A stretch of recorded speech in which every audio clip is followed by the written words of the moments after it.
বছৰটোৰ শেষত দেশবাসীক আনন্দিত কৰিব পৰা এটা খবৰ। বিশ্বৰ চতুৰ্থ বৃহৎ অৰ্থনীতিত পৰিণত আমাৰ দেশ ভাৰত। জাপানক অতিক্ৰম কৰিলে ভাৰতে। 2030ত জাৰ্মানীক পিছ পেলোৱাৰ পূৰ্ণ সম্ভাৱনা। বছৰটোৰ আজি অন্তিমটো দিন।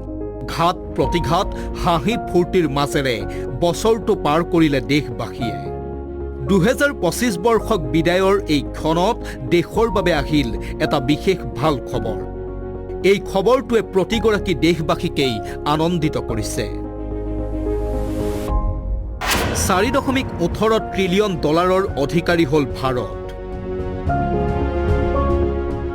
$4.18 ট্ৰিলিয়ন জৰিয়তে ভাৰতে অতিক্ৰম কৰিলে বিশ্বৰ অন্যতম শক্তিশালী ৰাষ্ট্ৰ হিচাপে পৰিচিত জাপানক।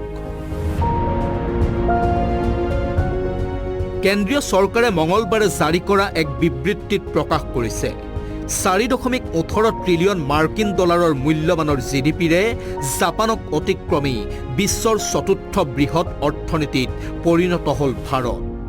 লগতে উল্লেখ কৰিছে, পৰৱৰ্তী 2.5 বছৰৰ পৰা 3 বছৰৰ ভিতৰত $7.3 ট্ৰিলিয়ন প্ৰকল্পিত জিডিপিৰে 2030ৰ ভিতৰত জাৰ্মানীক পিছ পেলাই বিশ্বৰ তৃতীয় বৃহৎ অৰ্থনীতিত পৰিণত হ'ব ভাৰত।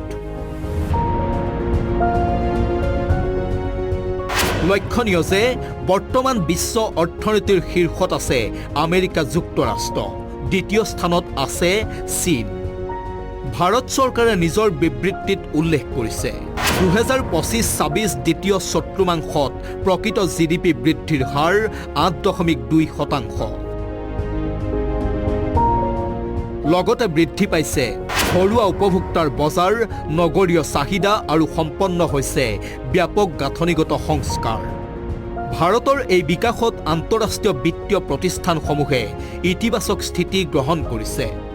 বিশ্ব বেংকৰ তথ্য অনুসৰি 2026ত ভাৰতীয় অৰ্থনীতিৰ বিকাশৰ হাৰ হ'বগৈ 6.5%।